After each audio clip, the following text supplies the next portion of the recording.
Yo, what's up, Perritos? We're doing another podcast of the Perritos Only podcast right here with my boy, Jerry Garcia. I don't know how he got in this one again. Well, you guys said it like, oh, keep him on. Honestly, fool, I don't have enough payroll to keep him on, dog. Appreciate all the Garcias tapping in, dog. Appreciate the big familia. Fool, I know it was you making all those fake profiles, asking to stay on. Keep Jerry on. I know it was you. All you numbered profiles, usernames, dog. I know how you type, dog. I know how you type. I know exactly what you misspell wrong, fool. They, and there. You don't know. He doesn't know the difference, dog. Jerry. Hey, dog, I'm back, fool. Appreciate it, dog. Hey, thank you for coming back, fool. I appreciate that, dog. Perritos Only, dog. Come on, fool. Perritos Only, fool. So what did you do this past weekend? Well, it was my birthday, first of all, dog. Thank you for appreciate the message this morning, 3 days late, but I appreciate it, dog. And no, I texted you today. Yeah. You guys were in Vegas where I wanted to be, but I lay low, bro. I'm getting older, dog. Me canso, way, and I just rather stay at home at the house with the kids, with my mama, with the parents. It was a whole thing. They're like, they all wanted to take me out, so I'm like, yo, I'll just chill, do my thing here. Yeah. And get older, fool. That's all it is. That's it. You just get older and accept it, fool. You cry a little bit, and then you shake it off, and you're like, move up, and that's it, fool. How does it feel to finally be 16? I'm 40 something. I'm not gonna say the age no more. I was gonna say 40 something. That's it. 40 something. Is what it is. Yeah, that's it. Let me tell you, you look great for 40 something. Thank you, brother. Appreciate it, man. You look great. I take care of myself. Stay hydrated, stretch, bro. Go a little walks, fool. Your oldest son looks older than you. It does. Está bien barbón, a little Wolverine and shit. Crazy, huh? Dude, let's kind of more or less address the elephant in the room between all the comedians and stuff that we know. I didn't get a chance to speak on it last week when all this unraveled and happened, but we've lost a great one in the comedy world. People were saying he was gonna be a rising star. No, he was a fucking star already. His presence was already. There was no he was gonna be. Yeah. If you were in the know, you knew he was. Yeah. Well, we're saying that. 2-3 years ago, we were saying that. Yeah, we were saying that 2-3 years ago. 2022, 23, we were like, este cabrón, way. He's gonna be. He came out of nowhere, to be honest with you, for me, because he's from Chicago. Mm-hmm. The story I share real quick, bro, and rest in peace to Mr. Ken. We were talking about Mr. Ken Flores, who we lost last week.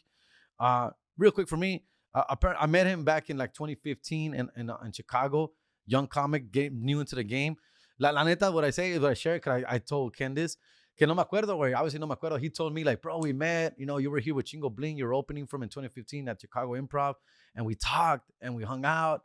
And at the show, not after the show, but at the show at the club. And we talked and you gave me some cool advice. And I just would appreciate that. La neta es que no me acuerdo, güey. La neta, But he said, like, you were really nice to me. And I appreciate that. And I appreciate that because, I felt that from him, bro. I felt that that I meant something, that when we met, that it meant something to him, and I really appreciate that, though. And since then, like, I've always became a big fan of him. When I started hearing about him and listening about him out there in Chicago, this guy was coming in like a cannonball, bro. Mm-hmm. And he was definitely a presence, bro. Like everything, and it was besides the fat jokes, he had real material, bro. And that's what I appreciate about his writing, his creativity, his persona.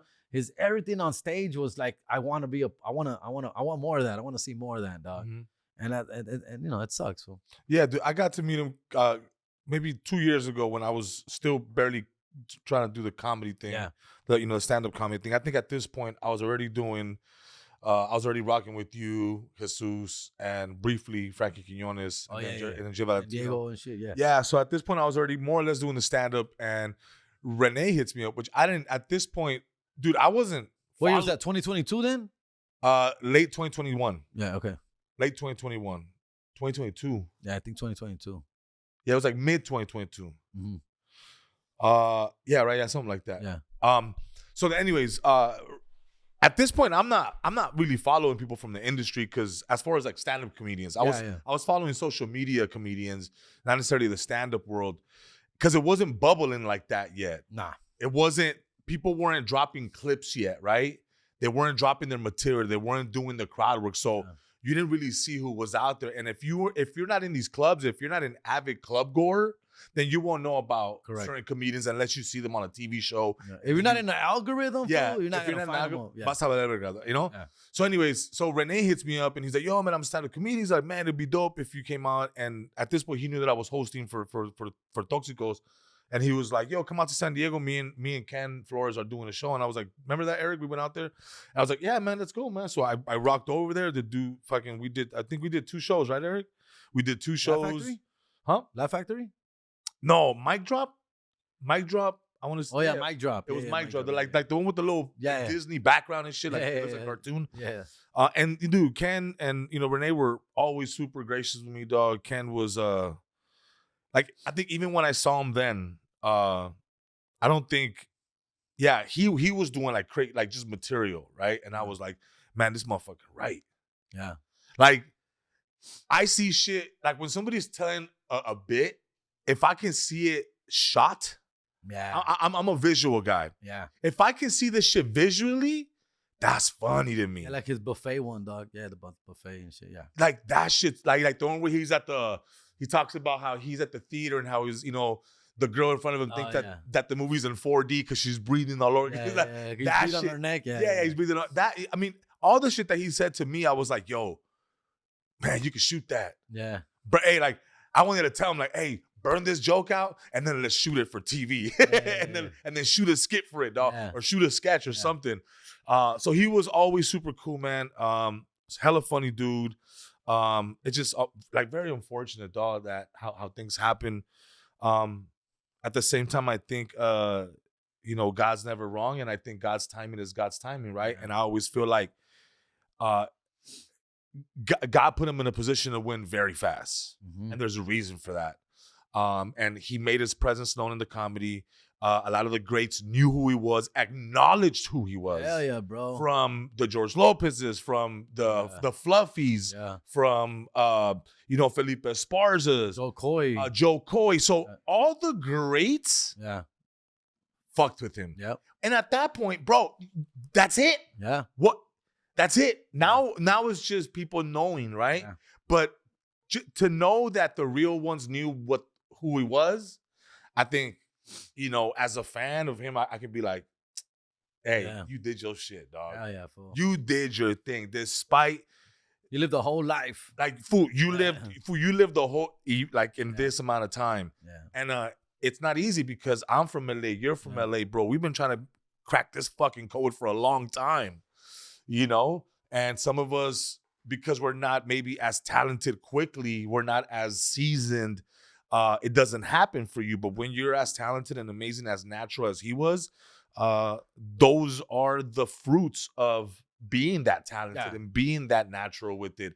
He was lightning in a bottle, bro, and then he struck, and then he took full advantage, and he took advantage like in a good way. Yeah. Like those opportunities came, he got signed by an agency, management company. Yeah. I mean, this guy had like everything going for him, but because he was doing everything correctly and right way, bro. Like he's putting up the skits on the IG, he's growing the followers, and people are loving him, and they're believing every word he's saying, and he's funny every time. He's always funny. Like he always give it his all on stage. Sweating, bro, echándole ganas, way. Like he always gave a good show. He talked about a lot of it in his podcast interviews that he made. Like he was feeling like shit and almost fucking with a fat foot, swollen feet, and he's up there on stage, bro. Echándole todas las ganas every time, bro. It's a crazy, beautiful thing to hear. Yeah, it was good, man. What his journey was like. It was dope too. Like if you ever saw him live, because he didn't really post, like he didn't do skits like that. No, they posted for him. So it was one of those things where, like, if you got to witness that live. Yeah. Then you got to witness, let's say, a Kobe on the court. You got to witness like a Biggie Magic, Smalls, fool. a Michael Jordan. Like you got to witness the Tupac. You got to witness someone at that level of what they did. And so I'm happy that I was able to witness it. My wife was able to witness it because she went to the last show that I did with him. And I do her, my little sis, her, my little sister. It affected them. It affected my little sister and my wife because they were like, they just fell in love with them that night. They were like, oh, we love Ken. And I was like, dude, you and everybody else, trust me. We know, So it's unfortunate, man. So rest in peace, Ken Flores. Shout outs to his family, condolences. And tell your little sister if she needs a shoulder to cry on, fool. Get the fuck out of here. Jerry, dude, please, dude. You're going to fucking die in like 5 years, dude. You don't have a lot of time, fool. You need somebody to be there for the next 40 years. Oh, man, I'm out. Jerry, you're almost, you said it. You say it yourself. Oh, yeah, sorry. By the way, my girlfriend's watching too. Dude, now she's gonna hate my little sister when she's be like, "Oh, you're looking at her." That's what I told Duno the other day too. Duno, you better, if you're gonna marry, don't try to just holler at my sister, dog. Mary, come with a proposal. You're not the only one. For her, Edgar Rivera. Yeah, well, she's pretty, man. She's got a very pretty sister, dog. Oh well. What about me, Jerry? What about me? I don't know where she got the looks. Not from you though, fool, for sure. Fool, if I lose weight, fool, I'm fucking handsome, dog. If I lose weight, dude, it'll be out of control. It wouldn't even be fucking fair, dog. ¿Quién te dijo eso? Funny. Who told you Funny that? sketches. And then good looking, güey. Valen verga todos, güey. It wouldn't even be fun. It wouldn't even be fair, dog. It says you. It wouldn't even be fair, fool. I'd be like, imagine The Rock being hilarious. The fuck out of here. La piedra, dog. What? More like a meth rock, fool. More like a meth rock. What? Cooked up rock. A cooked up. Get out of here, fool. What a dig, dog. How was Vegas, dog? It was good. It was. Catch a show or anything? Win some money? What? We did. My girl bought me tickets to go see Fantasy at the Luxor. Is that burlesque? Is that topless? It was amazing. Yeah? It was cool, man. I had a lot of fun. Well, Is it topless? Yeah. Oh, for sure. I've never seen a topless show, dog. Never. I've only seen MJ, dog, in the Four Seasons. Frankie Valli. He's like the robot. No, Frankie Valli, dog. Pobrecito, ya. Ya, déjenlo. Ya. Let that man go catch a sunset somewhere, dog. That's fucked up. You see how they have him out there? Fool? Looking. Fool, you know what he looks like, fool? He looks like one of the robotics at Chuck E. Cheese, fool. He's still paying off his mob debts, fool. Fool, it's something. It gotta be something, fool. It gotta be something, because there's no way there should be a 95-year-old man that can't even that, fool. He's not even coherent, fool. I don't even think he knows where he is. Nah, but he don't even blink, fool. The whole time he don't blink, just yeah. Fool. He looks like he's already going through rigor mortis. It's crazy. I still don't watch him. Yeah, pobrecito, dog. Anyways, but yeah, so Vegas was dope. We had our 4 sold out shows. Shout out to my boy Duno. We had our homegirl Monique. We had our homeboy Narciso. And dude, I had a blast. All this new material that I just been working on, bro. I'm really happy. I'm excited. It's so funny. I'm an old ass rookie. Yeah. I felt that. I started at 29. I know what you mean. I started at 29, you know, and I felt like old, like when I started, because when I started, I was hanging out, like Jesus was like 21 years old when I was hanging out with Jesus, Christian, younger than me, all these other cats were younger than me, so I felt like an old head. I know what you're saying, bro. Eso nomás, it just fueled me to get funnier faster, because I'm already behind these motherfuckers. These motherfuckers are young. They got their whole lives ahead of them. They could fail a few times. I can, bro. I got little babies at the house, fool. Yeah. You know, you got kids at the house. Yeah, trust me. Same thing. So when you take on this venture, I thought I'm at full speed. So I see what you're at, bro. I see how your mind works. No. We're like, oh, fool, let's go. What else? What's up? I can see it. Yeah, bro. That's where I'm at now, like, because I felt like in the beginning, I was getting away with the fact of like, people know me. Yeah. I'm doing my act outs. They think it's funny. Okay, cool. Yeah. And then, but I felt like, you know, even myself as a comedian, you feel like laughing at you or with you, right? It's it's either or. And at that point, I don't care, right? Because that's what happens with a lot of Instagram guys. A lot of Instagram dudes, they cross over, they got their 1 million followers, fool, and then they attempt try to cross over. They try, and obviously people are excited to see them, like, oh my god, he's up there, fuck, Mr. Beast or where the fuck, right? And then, but after they start talking, after 5 minutes, and that goes for any celebrities. Like when we go to a lot of clubs, like. I perform my clubs, like obviously like Laugh Factory, Improv. Fucking Kevin Hart pops in, Chappelle pops in, and these motherfuckers, they're there to work out new material, so they're just like talking, fool, and people trip out. They're like, damn, that fool hasn't been funny in like 5 minutes. He's been talking for like 5 minutes, so like, you know, it goes away. That's kind of how it is with the Instagram people. Like they're like famous, they know who they are. I'm excited to hear from you, and then nothing happens. What happens with the Instagram guys is it just never happens. It just stays there most of the time. Yeah, well, yes, and that's how. Unless you put the real work in. That's not how I felt this weekend. How I felt this weekend was turned the corner. Oh no, dude! I'm like, I got these new bits, and a lot of my shit comes from personal experiences, and I think this stuff that I'm writing now, you know, I'm not relying on my shirt being off, right? To some degree. Or I'm like, I feel like this new material is really working for me. And I'm like, hell yeah. That's a beautiful thing to see, man. This was really good because I'm punching the shit out of stuff. Dude, I felt like my first show on Friday was dope. My second show, people were like, yo, the new material is dope. The third show was great. And then I felt like the fourth show, it was just like, bro, there was no energy? Full. No, dog. There wasn't like, Yeah, I got a bunch of text messages saying, bro, I came to see you last time in Vegas, and this is by far better. So it just 100 kept getting better and peaked. It Yeah, peaked by the fourth show. Fourth show, okay. it was out of control. It was out of control because I had, again, I've been punching these jokes for the last month and a half. Yeah. I've been working on chipping away. I've been chipping away on my zoo joke with the orangutan, and I've been chipping that shit away. And right now, where it's hatful, oh, dude, can't wait, dog. So like I'm just super, and people, and for the fact that people. See, before people used to come out and they'd be like, for the whole, Jason Momoa shit, cool. Yeah. But now people are walking out and be like, well, you got to get orangutan shirts. Yeah. And I'm like, okay, cool. Yeah. You're branding a joke. I'm branding a joke. Yeah. You know what I'm saying? Yeah. So, again, man, that's all a part of the process, bro. Like, wait, I wish I was, doing this shit 10 years ago, but unfortunately that's not the card I was dealt. Yeah. You know what I'm saying? I was dealt the card of, being a rapper and understanding that industry. Yeesh.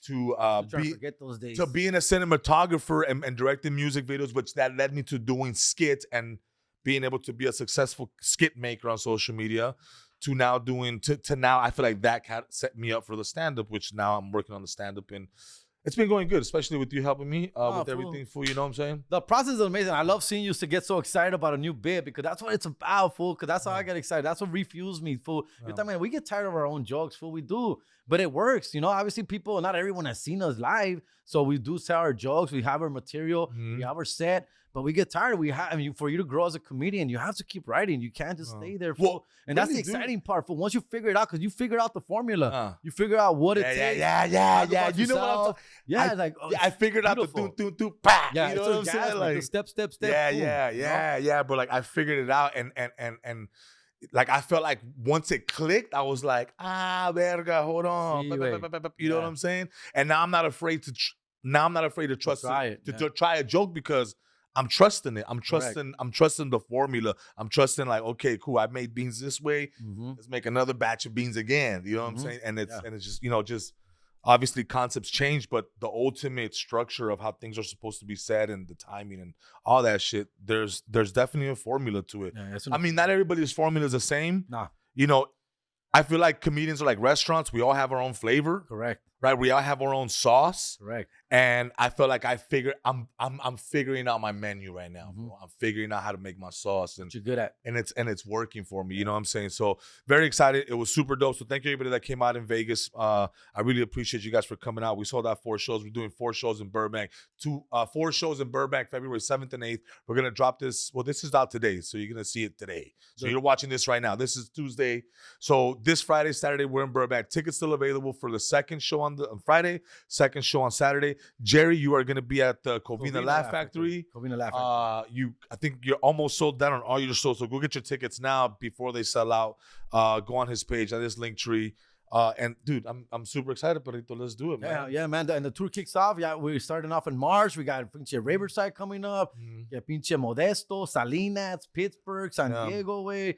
And just shows being added full March through May, June, fools. Perritos only, Dunos, Concrete, myself. We brought special guests coming in and out, fools. It's dope, fool. Yeah, it's gonna be super dope, man. Hopefully we get to do this Class Clowns on the road thing. People keep asking for it on social media. Like, yo, when are you gonna bring Class Clowns over here? Because they see that it's like costumes, and they're like, oh, this fool's doing the shit that he does on social media. Yeah. And yes, I am.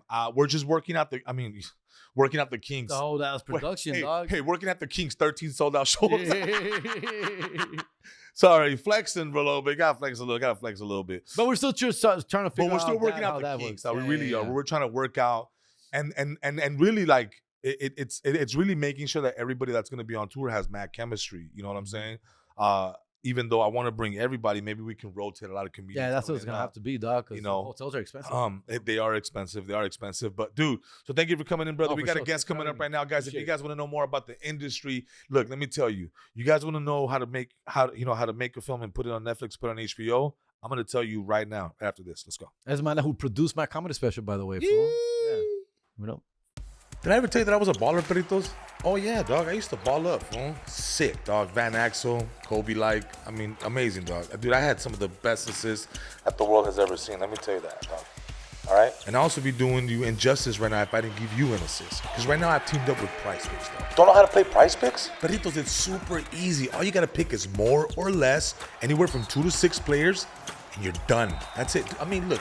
Me, I like basketball, Perritos, so I could pick the KDs, the LeBrons, the Currys.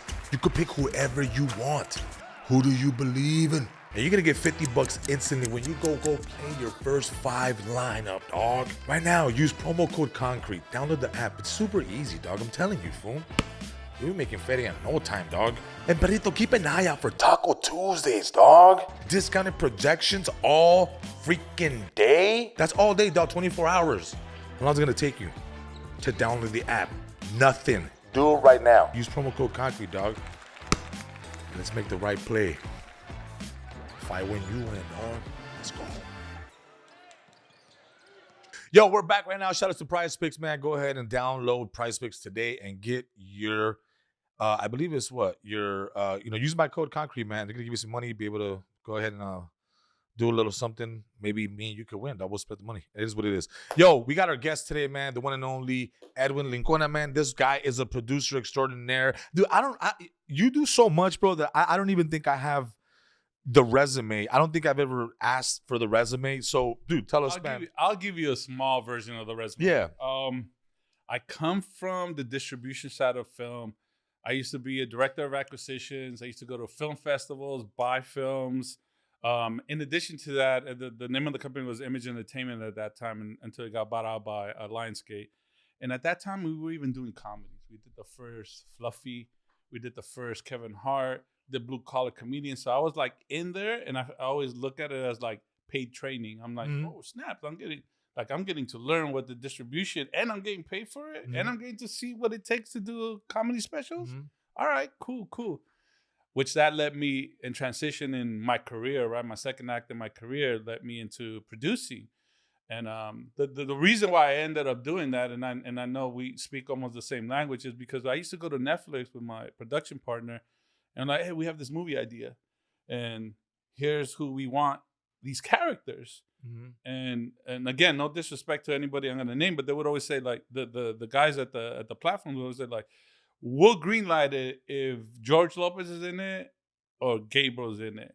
And we're like, oh no, but look at these guys. Like these guys they're on the way up. These guys are popping, you know? They want that but name. they want a sure thing. Yeah. And I get it, right? So that's when I realized like, oh, all right. Like I need to go and help these guys get to that level. Get to the level of visibility. Once they become visible, I'm gonna be able to come back and say, let's make some movies together, or let's do some shows together, let's do some sitcoms together, you know? Exactly. No, and sometimes, I mean, and really that's what it takes. I mean, because even if you ask me to, to invest in something, I want to see what I'm investing in. A lot of these companies are not in. Well, I think companies in general, they're not in the business of developing anymore. No, they're not. They want turnkey projects. They want.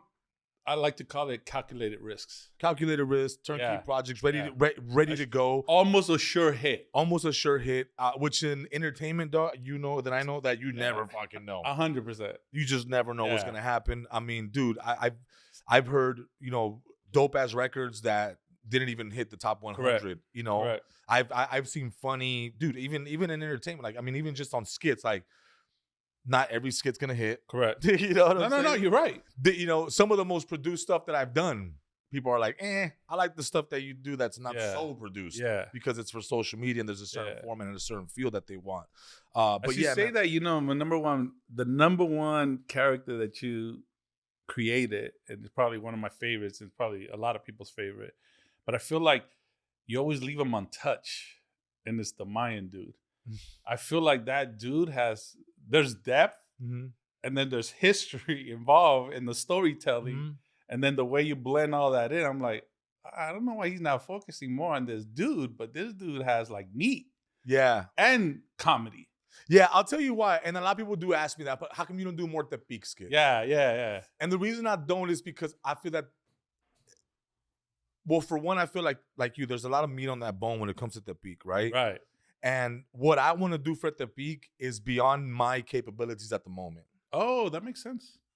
So if I just keep burning this character out and I just keep doing skits and giving people skit, I'm taking away from the bone that could be for a movie or a TV series. 1,000,000%. So why would I want to keep burning a character where I feel like if I put them out, people are gonna be like, okay, give us a movie, give us a TV show, but I don't have the finances for that, right? So I tend to just kind of tuck him away as a, Tepic to me, it's like he's like my, he's he's my grenade, bro. Yeah. He's your ace in the hole, right? But I feel the other way. I feel like that's a vehicle that is gonna show your range, not only in acting, but then also in storytelling. Because in this business, the more you produce and the more you get out there, they start feeling like you don't know how to develop character and you don't know how to develop a storyline.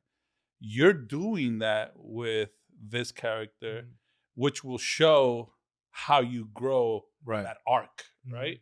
And I always go back to like Issa Rae or what's her name, Kinta, and their web series. I'm like, they use that web series to show they can write characters. There's backstory in those characters, and there's also story structure. They're not just putting web series out there. Just putting web series out. Yeah, dude. And that's why their jump was from web, especially Issa, web to HBO. Kinta was like web, Vine, BuzzFeed, and then.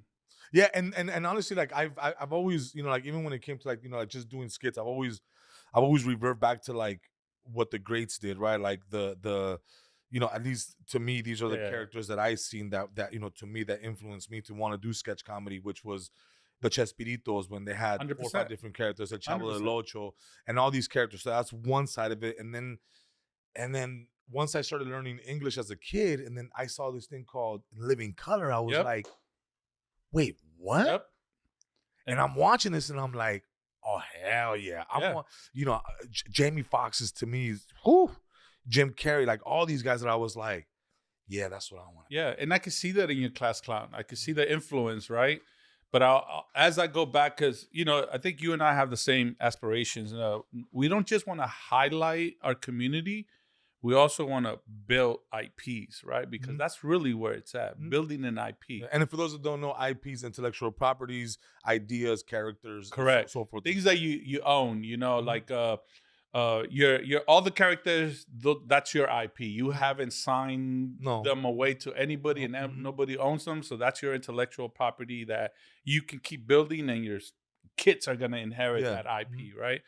And as you do that,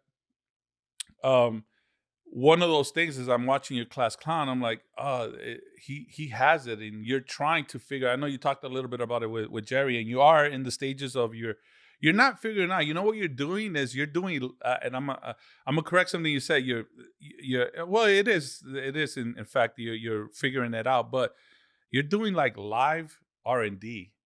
Which is what tech companies do, right? Like tech companies release something. Live R&D. Like research and development. Okay.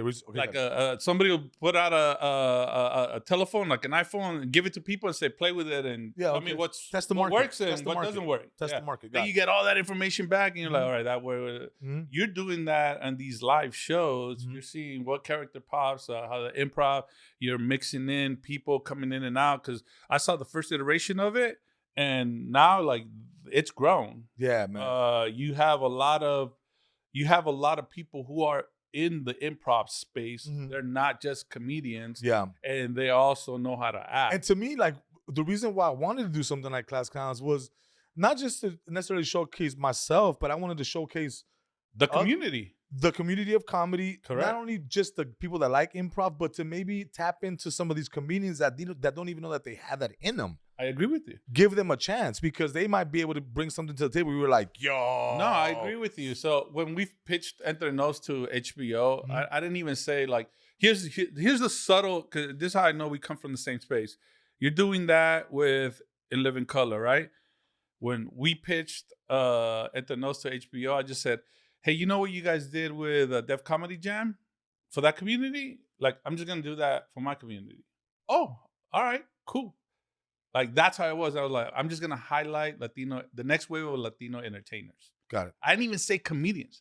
I just say entertainers. Why entertainers? Because I feel like you guys more do than just more one, than yeah. just on stage. Yeah, just stand up. Yeah, like now you guys are producing your own sketches, your production, you have cameras, lighting and all this stuff.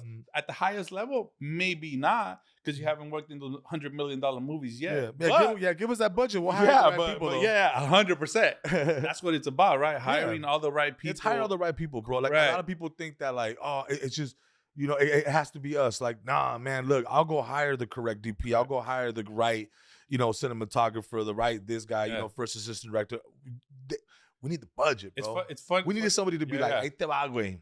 Make something happen." It's funny you say that, because I told people that I was a producer, but I had never been a producer. I come from the space where we're like, no, I need to produce because nobody else is going to give me a shot. I went and produced my own thing. The first one was like in 2012. I got a young Jesus Trejo, Eric Blake, and Richard Villa. I produced that show for like $10,000, right? Bro, I hired a 500-seater theater. And I kid you not, only like 30 people showed up. I don't know if you know how that feels. I have cameras. Yeah, I know how empty it feels. I know exactly how that to have all of this stuff out, and you're like 30 people. Like, how are we gonna cheat this? That was the pull-up tour for us. We spent $20,000. We stopped at 14 cities and sold 17 shirts because I thought, I was like, I have 100,000 followers. I'm killing it. People are gonna come out, bro. I know. I had so much work to do. I had the same feeling. I'm like, this show's for free. I'm just inviting people. I'm like, people are gonna come. Worse. I know. And I'm like, when I'm looking around, I only see like one row filled and like half of the second row filled. I'm like, oh shit, I'm in trouble. I was like, I'm in trouble, but I can't stop. And the comics are like, what's going on? Is it oh no, bro. Bro, I was ironing people's shirts. I was like overcompensating for everything, Oh no. Yeah, you guys good. You guys good. All of that, bro. All of that. Trying to pull people from across the street.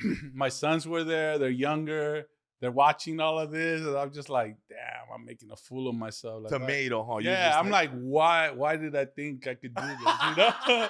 Bro, such a growing pain, though. I went home and I cried, bro. And I woke up the next morning and I was like, you know what? I'm just gonna ask for the dailies. I'm just gonna see what's filmed, and I'm gonna see if I can salvage this. And sure enough, man, I saw the way that it was filmed. We all tied in and did all this trickery, right? Yeah. And I'm like, oh, this is salvageable. I'm like, I'll just put laugh tracks and never show the audience. I'm like, this thing is salvageable. And that little thing, man, to be quite honest with you, I sold it to Redbox. I know this was like around 2012, 2013. And I did it for 10. We sold it to Redbox for 50. So I was like, all right, cool. I got my 10 back and I made some profit. What's next? Beautiful. I was like, what's next? Go. And that led me to 6 all Spanish 1-hour specials with AT&T at that time. AT&T was trying to get into a streaming platform. So I'm like, oh shoot, I'm becoming a producer. I'm like, this is real. And then the budget was like 100 times more than what I originally started with. And as we're doing that, I'm flying out to Mexico, looking at this whole new wave of Sofia Niño de Rivera, the Ofarios, Franco Escamilla, all these guys that are popping out, right? Carlos. And I'm like, oh shoot, comedy's changing over here. It's not just like regurgitating old jokes. Like they're looking at or regurgitating old characters. Oh, yeah, that too. Or the clown and all that stuff, right? And they're like, oh no, these guys are like. And then I'm interviewing them in the hotel, and they're like, I was like, hey, where are you getting this influence from? Where are you learning to do these type of like how we do it in Main Street? They're like, YouTube. I'm like, who's your influence? They're like, Aziz Ansari, Louis C.K. And they're like, I'm like, holy shit. I'm like, you understand it? Like, yeah. So now I'm seeing that wave happen. We filmed that. And the cool thing happened was that AT&T was like, hey, we were going to launch this platform, but we're not no more because we're being bought out. And I'm selling the company, and you can have your shows back. And we're still going to honor your contract. So here's the balance. So now I'm like, oh, I own it? I own this library? Like, yeah, cool. Go do it. And I'm like, ain't you still going to pay me? So I was like, all right, like, cool. Like, That's amazing. we took that in 2013, 2014, and then Netflix was just starting to get into comedy around that time. And Netflix wasn't the Netflix that we know now in 2013. You know, it took them a while to get there. But in 2013, they're like, hey, man, like, we'll give you a little bit of money for that, and we'll put it on here for like 2 years. We're like, cool, do it. You know, it's going to open up the platform. It's going to open up the gate, and there's more opportunities. And sure enough, that's what happened. So I say that to say all of this, like, that little $10,000 production jumped me into this deal with AT&T and then Netflix. And then right after that is the HBO thing. So I'm like, oh, man, I must be aligned. Like, this is where I should be. And I also think when you do it with the right intentions to get the right people and 100%. And to do the right thing, I think a lot of it comes with, doing the right, do it. Motives and intentions, right? Like my wife always wanted to think, just look at the motives and intentions, babe. And I'm like, you know what? Yeah, you're right. Because sometimes when you do art for money, bro, just forget it, bro. This is not about creating art. And I don't care if you rap, if you paint or whatever. Like, if you're gonna do it because you love to do the art. That's the money will come. And I think that's where we're at, right? It's just doing it. I mean, shit, I did skits for how many years for free and just kept posting until I started to generate some revenue. But it didn't just happen just because I was doing it because I just loved it. Yeah. I just love to do skits. And I think you're touching on something that I even tell my sons, like, the reason why I kept going forward, even though it was at the beginning, it was a slow process and there was not enough money in there. This is what I wanted to do. Mm-hmm. It's like so when it's a passion and when it's something that you want to do and then you want to also do it for showcase the community and everything, then it becomes not about money but about the point of execution, right? And how it's going to do it. And that's what the best thing that could have happened. Well, and honestly, dude, Edwin, you can't lie to the people. No, 100%. 100%. And the people know when 100%. You're doing this shit for the money. 100%. And when you're doing this shit because you genuinely love to do it, bro. 100%. I think I was like, so when I was younger, when I was in my 20s, I saw a lot of Latino executives that were handcuffing our community into not allowing them to grow without them. Right? Like, you can't grow if I'm not attached to it, if I can't win. And then they're also taking their IPs, meaning their jokes and all of that stuff for like crumbs, bro. Like, we're talking about crumbs. And so when we did the HBO thing and they wanted all the rights, me and my partner were like, hey man, like, it's cool if you ask for all the rights, but there's got to be a number attached to it. Don't just pay them this much and then take. Because I was like, I still have to be in the green room, and I don't want people checking their pockets when I leave. Yeah, I've actually seen that. I've seen old school executives come into the green room, me and the community there, vibing it. That dude leaves, and the community's like, "Hey, everybody, check your pockets. Everybody, check your pockets." And I'm like, "Oh yeah, I never want that to happen about me. Like, I never want anybody to say like I took advantage of them and I took their IP and I took this and I took that." Yeah, so, motherfucker stealing shit, Correct. So when I was negotiating with the Jerrys, when I was negotiating with Jesus and the Frankies and all that, I was like, hey, that's your IP. Like, these things are yours. And unless I'm just renting them. I'm renting them for the show, it's a lease, the visual thing on it, but you keep your IP. Yeah. Oh, seriously? I'm like, what? Like, because at that time, I don't even think they understood the business aspect of it. Yeah, yeah. So I had to like boom, boom, boom, boom, and not just that. And this is gonna sound like I'm negotiating against myself, but I used to sit down with them. I'm like, hey, ask for this, because then I'm gonna go back and say they want this, And then it was like, oh yeah, but we're cool because they saw those 3 letters, right? But I was like, no, ask for it, because then when you ask for that, they know that you know your value. Then I can ask for more money because now they need to give me more of a production budget because they know all these comedians have absolutely or desire this kind of thing. So it was a lot of that. It was a lot of that back and forth with everybody, like teaching them and all this. And trust me, it might not be that I'm a good businessman because of that, but I sleep at night. Yeah. I'm not like, sometimes I tell my son, like, I know I'm not a shark, like they're like, nah, that's good. Like, dude, it's good. But there's nothing wrong with being fair. That's what I think. That's what I think. There's nothing I come wrong from that space. There's nothing wrong with being fair. Yeah. Dog.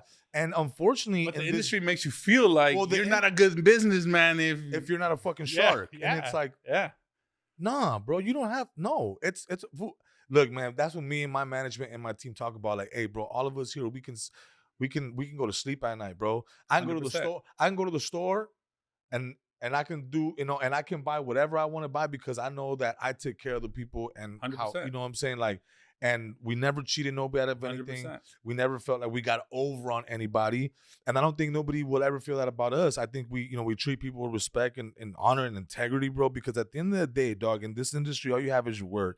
And this industry is very small. Even, like, dude, I just think the rap game was small, dog. The comedy community. Dude, the comedy community, one thing I found out about the comedy community is that if you're a fan of somebody, you can go meet them probably tonight. Correct. 1,000,000%. Like comedians are touchable. Yeah. You know what's wild? The most beautiful thing that has happened in the last 7 to 10 years is that when I decided to enter the space with intention, right? Mm-hmm. There wasn't that many comedy clubs giving us our own nights. The own nights or the weekend. Our own nights or the weekends. Like it had to be Taco Tuesday comedy. Yeah, it had to be jalapeno funny night. Yeah, all of that stuff. And seeing that progression to now seeing you selling out tours, Ida selling out tours, Chris is out there, Frankie is out there, Renee is out there, Ken was out there, Ralph is out there. Like, now I look at the landscape and I'm like, oh shit, like hay un chingo, ya somos un chingo, güey. Yeah, like we did something, like everybody's moving. You know, Ida always reminds me, and Ida always says, like, you started this. And I was like, yeah, but it's working because all you guys see out there. Yeah, you see them. I always used to tell people, like, I can't be the only one. Somebody else needs to go create a show, because if I'm the only one, it's looked as lightning in a bottle. Mm-hmm.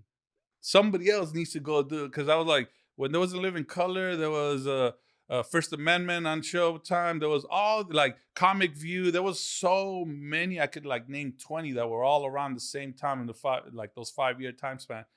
And for me, it was just us. Mm-hmm. And I'm like, no, somebody needs to go do it, because we're not going to show that we are a business until they see that we are a business. But you guys are doing it in the live space. Yeah. The live events. Yeah, in the live space, which ultimately translates. You know, what I tell people is that, look, man, like a lot of the people that are selling out, I don't know whether or not in Hollywood movies. I can't tell you why Hollywood's not coming knocking at guys like, say, Renee's right now. I mean, I don't know if they are. I'm just saying. There very could be conversations now. Yeah. What I'm saying is that, you know, your thing is like, if you would have thought that it would immediately happen. It'd be a quick hit, because if you got to see it as like from an investor point of view. If you could put asses on those comedy 100%. Club seats, you can put those assets at a theater. 100%. So that's how I equate it to, bro. You know what I'm saying? And I think everybody that's on the business aspect of it, that's what we see. Like if that man could put 300-400 asses on a seat, one show, and do it 8 times a weekend, this motherfucker can definitely sell a movie. No, or a TV show, or whatever the case. Listen, I just think that it goes back to why, and thank you for even inviting me, because I think I've always been very reclusive and very like behind the scenes, just because I normally just want to stay that and let the work speak for itself, right? But what I'm realizing more and more now is that we need more executives like you, me, inside the system to green light projects, because unless we're inside to green light, it's gonna be really hard. It's gonna be really hard. It's going to continue taking us longer. Yeah, you know? I think my thing, and you know, again, my thing now is like, you know, with even with the growth of, say, like the Fuerza Regidas and the Peso Plumas and all these guys, I think they're starting to see that we come out, we buy the ticket. Correct. And the Latino consumer, whether from Latin America, Spanish speakers, whatever you want, Chicano, whatever you want to call it, right? We are very loyal, bro. Yep. If we're your fan, dog, we're a fan to you, dog, until you fuck up or something. You know? No, I agree. We're a fan till the wheels fall off. Yeah. We buy the tickets, and you can see it because, dude, how many oldies concerts do people still go to all 100%. The time? Latino, we kept Brent Woods and all of them still in business. Yeah. Art LeBeau still in business. A lot of the 90s rappers, and a lot of the R&B rappers, and that's why the homie Bobby D is very successful, because the Latino community buys those tickets. We love our pop culture. We love our stars, and we are very, very, very we tend to honor them for a really long time, and we just we're very loyal customers to that to that extent. And so I think now that we're there, my idea, people kept telling me like, yo, how come you haven't done, people on my lives, yo, how come you don't hit up Netflix? And it's like, yo, it's not that easy, yo. It's not that easy. Yeah. So last October, I was like, I'm gonna put my money where my mouth is, dog. Like, I'm gonna put up my own little bread. I hit up my boy Justin, my manager. We put our little coins together, and we were like, hey, dog, let's just shoot our own shit. Yeah. Let's just shoot our own shit. We'll have our own premiere. We'll have our own premiere. We'll bring all the fans out and then let them talk about it. Bring out a few executives and then let them see that, hey, there's legs under this project. And if this doesn't work, we'll shoot another one until we hit, So I think there's enough Latino ballers. Yeah. That's what we need. We need that. To be honest with you, we need that on all levels. Because it's really hard to convince a white dude that this works for us. Right. This is what they want. Right. Like, which is really the challenge that I face all the time, is somebody not in my community telling me what my community wants to watch. Exactly. And wants to hear. Exactly. Like, no, that's not what you guys want to see. That's not what you guys. And I'm like, how do you know? I'm like, dude, hasn't even been done yet. Yeah, and let me tell you, no data on it. Yeah, let me tell you this. Like, I was a Mexican little kid when Night at the Roxbury came out. I'm not a white rich kid from Beverly Hills. They were in the film. Yeah. But I still thought it was funny. And I still, to some degree, in some pinch, I identified with those characters or party guys or whatever, right? And so when I wrote these characters for the Rebels and I pitched this shit to a TV network, they were like, we don't get it. And I was like, picture a Night at the Roxbury. But in the 90s, Latinos love Hard House. Like, this shit went all the way to New York and Chicago. There was party crews in Chicago. You guys didn't see it because it was really a sub-market for it. But I knew that it was bigger when people on social media, when like the skit got an 800 comments in 4 minutes. That's what I mean by people like us in the green room or a green light position. Because, so say you came and say that I'm working on this platform and you said, hey, I want to do this. I'm like, I get it. Another audience, like, build that out for me. Because I understand that there is an audience for that. Now, all I need is, like, I understand it. Now, all I need is how you're going to put 5, 6 movies or whatever. Like, how you going to put the movie together or how you going to put the episodes together, right? And that's a different conversation. Like, I don't know. I don't get it. Well, and I think we besides, with the exception of you and a couple of other guys that I've personally know, again, I don't know, I'm fairly new in this comedy thing, right? I've shot music videos. If you wanted to get a music video produced, I know exactly where to go. Yeah. If you want to get it talked about at the Grammys, I probably know who to go for. But as far as this comedy space and TV space and movie space, I'm new, right? So we need more guys like you to come out and be like, yo, we've done this. I've vetted my process. This worked. I've sold these shows. And I think now we need to highlight guys like you, because there's people we don't know who's out there. Like, we don't know who can do this for us, right? I realize that, and I think that's why this is the first step of me getting more out there, because I realize, especially for us Latinos, there's nobody talking about. Yeah, people saw that I created, executed, I've released, I've done a small indie features, but they have not seen the challenges, the struggle, the failures. Yeah, everything that goes with it. Everything that goes with it. And I feel like we don't have enough people talking about, like, because we don't come from a family of entertainment that could connect us to somebody to mentor us. No, and then not only that. Shadow somebody to learn it, so when it's your turn, you have minimal loss. Well, for one, we don't necessarily come from that. And second, we're in a country where we are where it's we don't run the game, right? Like, for example, if I was to live in Mexico, I can go to Fonovisa and I can speak their language. Correct. I can be like, cabrón, chécale. Yeah. You know what the people like in la chingada. But now because we're here, we have to, like, I feel like we have to, like, over-explain ourselves. You know what I'm saying? And it's not so much about over-explaining. And I think you touched on something that's really interesting because I always tell people that. So last year I was pitching a dating show, and that was new to me. I don't know nothing about dating shows. I just created, me and partner Aaron created this concept, and we just went out and started pitching it to these firms.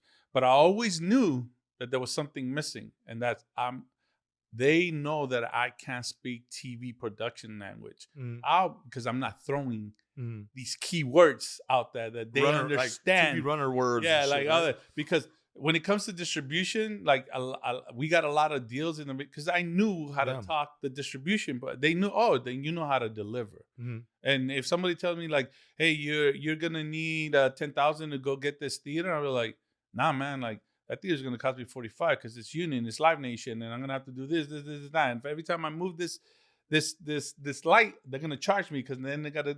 So I'm gonna tell them like exactly why I'm asking for the budget that I'm asking, right?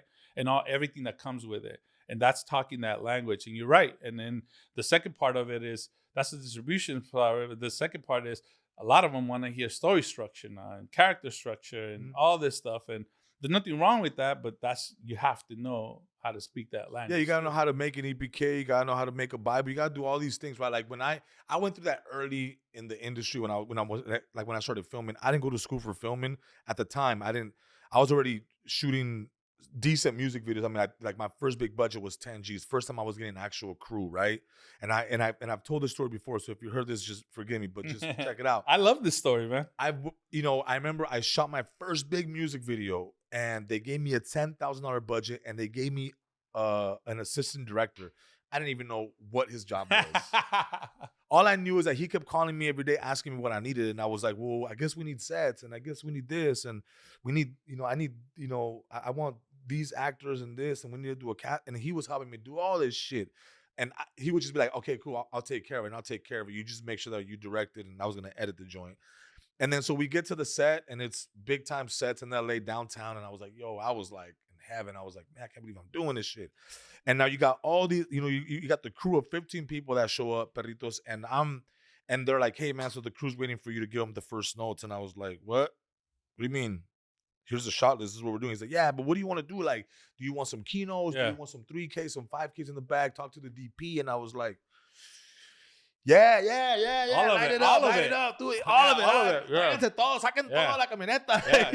Yeah. And the crew was getting frustrated. And you got to keep in mind, all these people that were there, they all went to film school. They all know how to talk the lingo. Yep. Que si 47s, que si están, que esto y que el otro. And I didn't know shit.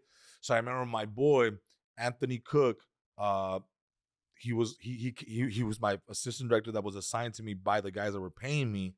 The guys that were paying me trusted my vision because they saw other stuff that I had done for peanuts. Right. So they were like, yo, you did that with that? Yeah. Let's give them this. Correct. And then so they assigned my boy Anthony Cook to me. And then so I remember Anthony Cook in the middle of lunch, he was like, hey man, you didn't go to school for this, huh? And I was like, I didn't, bro. He's like, look, I might help you, man. Look, because the crew's getting frustrated because you're taking too long. So just let me know what you want on the side, and I'll explain to them. And I was like, cool, man. So that's how we ended up finishing the production. The video came out. They loved it.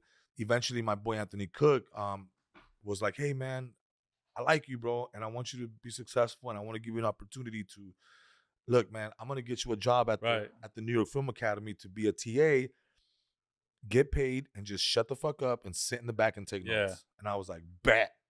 Yeah. And I did that for 4 years, and I feel like I got my master's degree 100%. Being there for 4 years, But that's what it is, bro. Like, I wasn't getting there fast enough because I didn't know the language.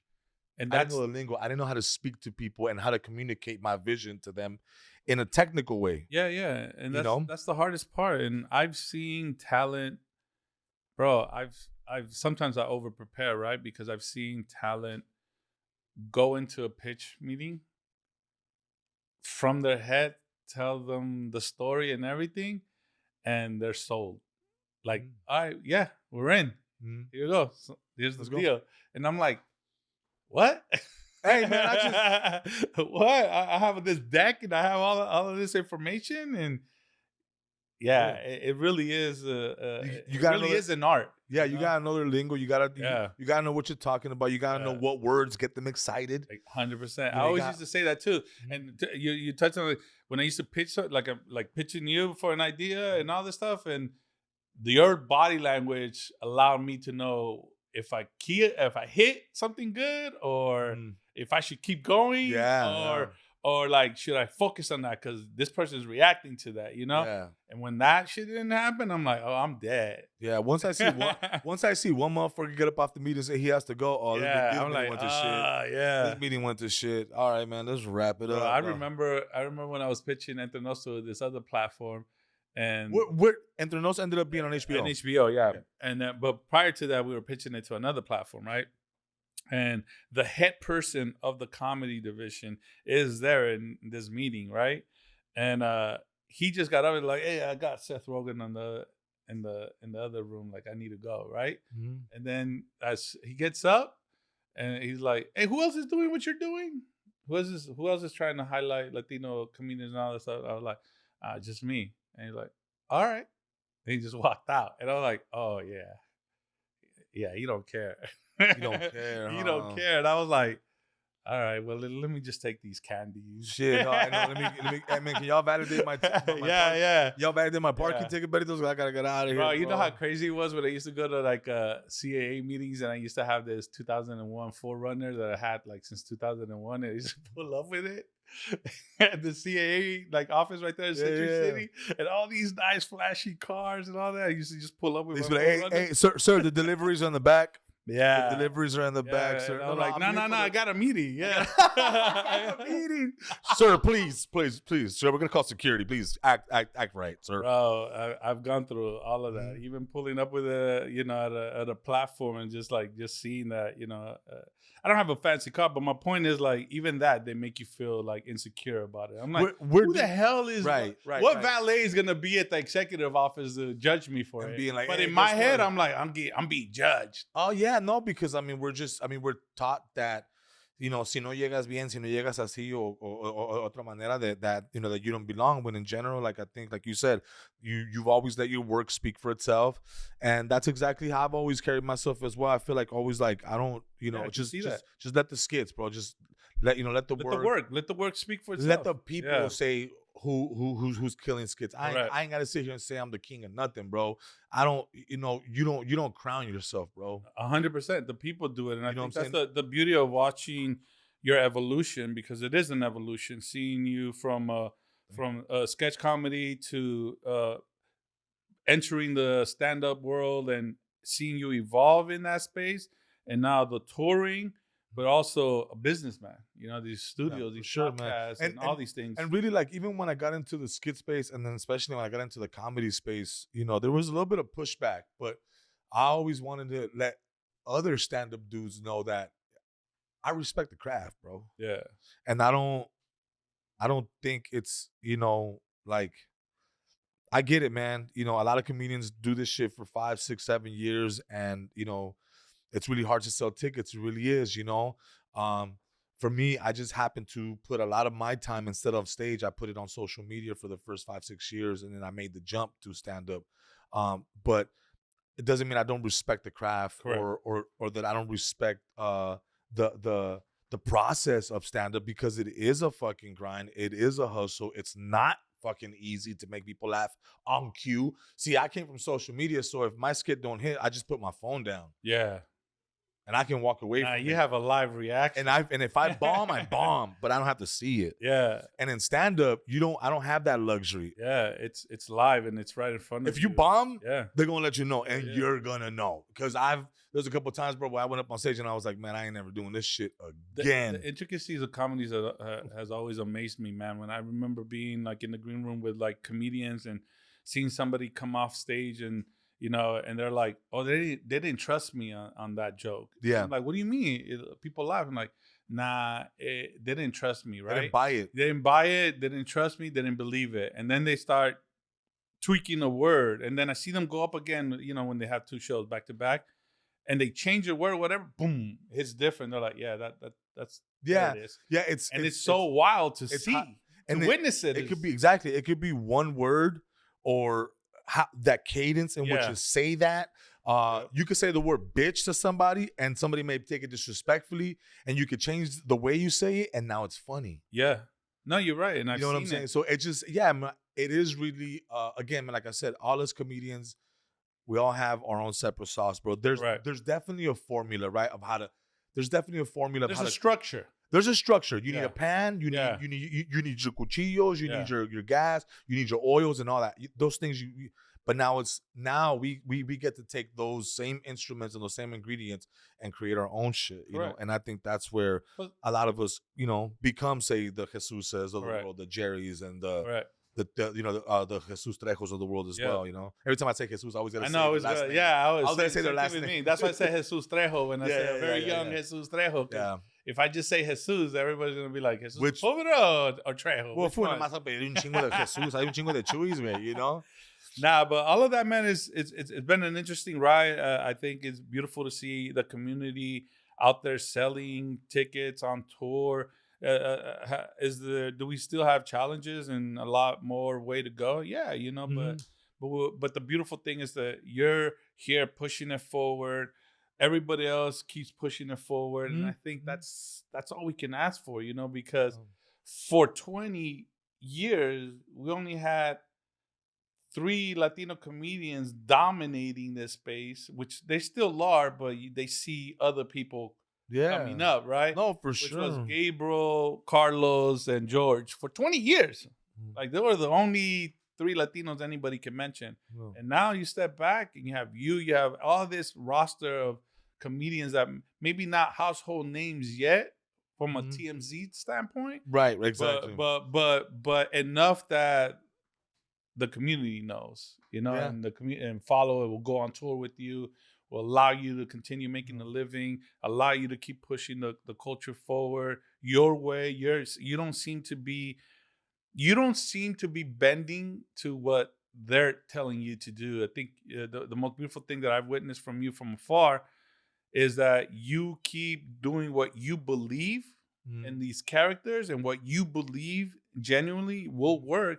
It just hasn't found the right time for it to pop. Yeah. But you keep pushing it. Yeah. Instead of abandoning it. Yeah. No, Some people abandon it. Yeah. No, I'm just hoping that, look, man, I always tell people this. I kind of felt like, even when it happened when I was rapping, I feel like to some degree, guys like me, Enemines, KSB, Omar Cruz, we were a little bit ahead of our time. Like, we were having those meetings at the time with the Universals and the Interscopes and all these labels, and it was kind of like there was still a hesitant situation where they didn't want to give us all the deals. They didn't want to give us the $1 million budgets to make our albums, and it was kind of hard.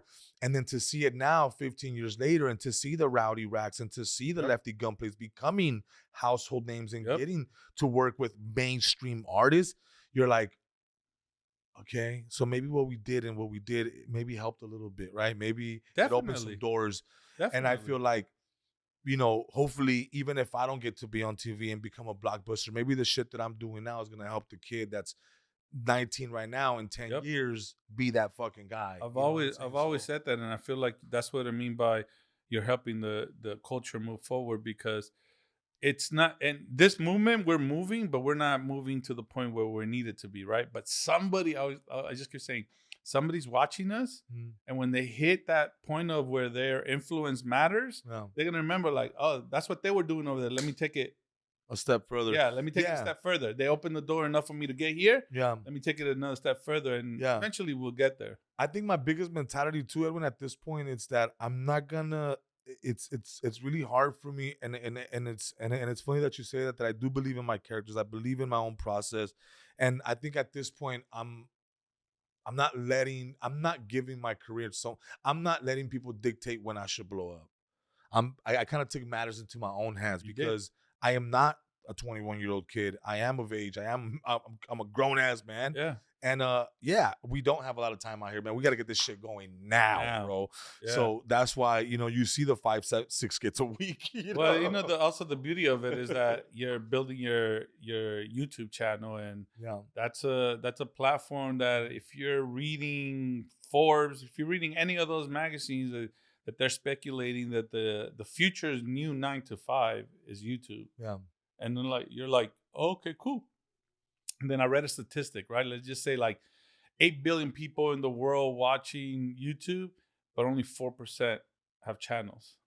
You know how low that is? It's crazy. It's crazy low. Yeah, it's so crazy the barrier of entry is not from a global aspect. It's not congested. It's not. There's plenty of room like in the space. You know what I'm saying? I think now we just, we figured this out maybe 6 months ago because I was just so focused on building the Instagram platform and Instagram and TikTok. And there was around the time when TikTok was like barely starting to get those talks about banning it. Me and the team were like, yo, we need to get on this YouTube stuff. And at the time, we only had like 2,000 subscribers. It's been 6 months now, 6 to 8 months, and we're almost at 30,000. Amazing. Obviously, not where we want to be. We want to be at 100,000, a million plus, but it's slowly but surely going. And I want to thank all the guys that are watching. Thank you. Thank you for watching, man. And thank you for coming in, man. Thank you, man. We got to chop it up. Yeah, man. Thank you. Like I said, dude. I mean, I would love to have you back again. Next time I'll come and talk about my rap days. The rap days. No, I'm serious, man. Yeah, really? yeah. I used to have a label. I used to sign artists. I have pictures of me. Anybody we know? Anybody? Nah. Just people that didn't get to take it to that point, right? But this is before the Omar. I was a big Omar fan. Yeah. But yeah, man. I used to have my turntables, make beats, MP. I still have my MPC and all that stuff. 2000 XL, that's mine. Yeah. I still have that, bro. It's zip drive? Yeah. Still with the zip drive, bro. I have all that. I have masters on cassettes somewhere that I just need to go buy a 4-track and just. Yeah. Oh, shit, you were doing that. Bro. I was doing CDRs when I started. Bro. CDRs. The rolling one. We were legit doing like 4 tracks, cassette. I remember one album we released called The Hiss of Life because you could hear the hiss on the cassette because we're still doing analog, right? Like, where you can hear it. Yeah. So we just called it The Hiss of Life. Yeah. Yeah. We were like, hey, man, and we go back to the days of hand to hand.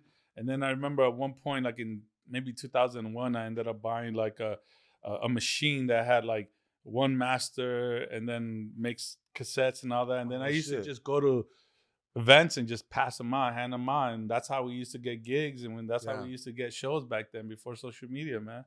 I was doing it. I was chasing music and it just ended up this came to me and I was like, well, because I think I'm a follower. But it's always a natural progression though. Like a lot of rappers become actors, a lot of singers become actors. It's a natural progression. I think even for comedians, right? Like, look, I understand that some comedians want to say that I'm a purist. I just want to do stand-up and that's it. But the reality of it is that it's just a natural progression from the Eddie Murphys, from the Cheech Marin, from, the George Lopez. All these guys have transitioned into TV. Yep. It's just a natural progression, bro. 100%. It is what it is. When the tree grows, it sprouts. And then when it sprouts, it bears fruit. And that's the fruit of it, is getting to be on TV, getting to have that big blockbuster film. And I think hopefully we get more of that with yourself. Eva Longoria has been doing great. She's been producing Latino generated content, with the whole Cheetos movie. I'm not sure who produced that one movie, that golf movie recently. Who did Mas Mucho. I think that's the name of the production. Yeah. Okay, yeah. Mas Mucho. The Longest Yard or something? Yeah, The Longest Yard. Yeah, The Longest Game, I think. The Longest Game. And so that was really cool. Like, I haven't seen that kind of film out, Yeah. So I was really proud to see something like that. Obviously, the Cheetos movie was really great for the culture. Yeah. We got to see something like that, and I'm glad that we're moving away from the narrative of, which again, there's still great films. Mi Vida Locas, the Blood In, Blood Out, the American Me's. But I'm glad that we've somewhat moved away from the fact, like, we got to make a Cholo movie. Actually, we're gonna have to have a different combo of that because I feel like we haven't even evolved from that yet. And I think we're trying to get, we see the African American community, how they went from Boys in the Hood, Men's Society, but we forget, and now Black Panther, right? We want to make that jump, but we forget that they went from Boys in the Hood, Men's Society to Waiting to Exhale, Friday, and then the Tyler Perry movies, and then there was an actual evolution that the audience ended up going with them. It's visual, bro. We want to go from Blood In, Blood Out to where's our superhero? Yeah, and which we And got. we don't want- which we but- got it with the Blue Beetle. But right? there's no evolution though. Yeah, there was for no it. evolution, yeah. Our audience didn't get to grow, and we didn't get to put meat on our stories and then season it, and then enough for everybody, our audience. So you understand where I'm going with? Yeah, you, yeah. right? Like you understand where I'm going with when I say like. No, but I we feel need, like we need to start making movies that, like, we need to make Yeah. the middle movies. a million percent, because I used to tell people, like, in 2001 I was still in distribution, there was still DVDs, right? And I used to tell somebody, like, when they used to shit on not Blood In Blood Out, American Me, and then I used to pull out the sound scan, and it should be like, you want to know what it sold last year? Like, it sold 300,000 DVDs, and that's like a 10-year-old movie. Still selling Still 300,000 a year in, year out. Mhm. So what does that tell you? I was like, it tells me the community still wants to see that. The community doesn't have nothing else to see, and that's why we keep going, or we keep rebuying we keep from VHS. we keep going back to the same water hole because there's nothing else. There's not. But yeah, exactly. It's not that there's nothing else, because we have the longest game. There's nothing else we're connecting with. Yeah, I know, but you got to think about it, dude. That was 1994. Yeah, but 2025. That's 30. I agree years with later, you, bro. but where You that's know? the hard part, is like, we're not getting to grow in this business. Yeah, I mean, like, we've seen, like, obviously, I mean, I'm not gonna sit here and say that we haven't had it, because we've had, right? We have the George Lopez show. We've had, we've had the, the fluffy shows, and I completely understand it, bro, and I love it. I just wish there was more of it. That's all I'm saying. There was more I agree of it. with you, and I think the way we're gonna get there is there's more of us Yeah, in in it, in the system. Yeah. To say, like, no, like, that's gonna hit, and I'm gonna tell you why it's gonna hit. Yeah, You like, know? we need when you that. get in a position of power where, like, let's say, like a George or a Gabriel has to walk You're- you into a studio, You're able to move the and needle a say, little bit. like, hey, like, this guy has a great idea, and I know that audience. I'm telling you right now, like, pay attention. Then they're gonna pay attention, and then they'll say, my favorite thing is Fred Armisen, right? When they pitched him this fool. Fred Armisen from SNL does not know nothing about East LA, nothing of that, right? And when they interview him why he got involved in this fool, he's like, yeah, I read it. I know nothing about cholos. I know nothing. He was like, but somebody does. There's a community out there that's going to connect to this. Yeah. And he was smart enough to just say, all right, yeah. If you're saying this is going to work, Let's go. I trust in you, and you seem to have all the right people next to you that pushing this. So yeah, let's go. Let's give this a try. I'm an executive producer. Let's go start pitching this, and I thought that was the most powerful thing, because he leveraged his business with the studios, and even though it was something that he had no idea, he trusted. It was a good risk. Trusted Chris. Yeah, he trusted it. He trusted that there was somebody that was going to watch this. Got it, man. Dude, I wish I could do. It seems like we could see. I know. Like hour and 30 minutes. But what I think we should do is that it'd be nice, man, to maybe even get. And I don't know. I'm just gonna throw this out there. Maybe put a little panel together. And we should. And I agree. And you know what? Don't even sell tickets, bro. Let's just fucking get some sponsors. Let's do it. To come out, and whoever wants to come out, you got to go and get your tickets. You know what I'm saying? And have people come and grab some knowledge. You know what I'm saying? I know my boy Demiza just recently. Oh yeah, that's right. Yeah, my boy Demiza, he had me be a part of his panel, but I was like, yo, I'm not even in the music. I'm just giving you social media stuff. But I think we need to get people to come out, Latinos that are in the film industry. Chicano Hollywood has been doing it. They've been amazing at that. Right. And but I would love to definitely throw some. Yeah, let's do it, talk. man. Let's definitely talk. Let's definitely do it. We need more of us. Somos un chingo, pero no nos han visto. We need the Perritos to come out. Yeah, we need all the Perritos to come out, man. So, like I said, man, this Friday and Saturday, I'll be at Burbank Flappers. Both late shows. So Friday's late show and Saturday's late shows. Tickets still available. My boy Jerry Garcia will be in West Covina at the Laugh Factory over there. He'll be there Friday and Saturday. So I don't know. He decided to do his own thing this weekend. Bro, what? You want to get your own money? Nah, just kidding.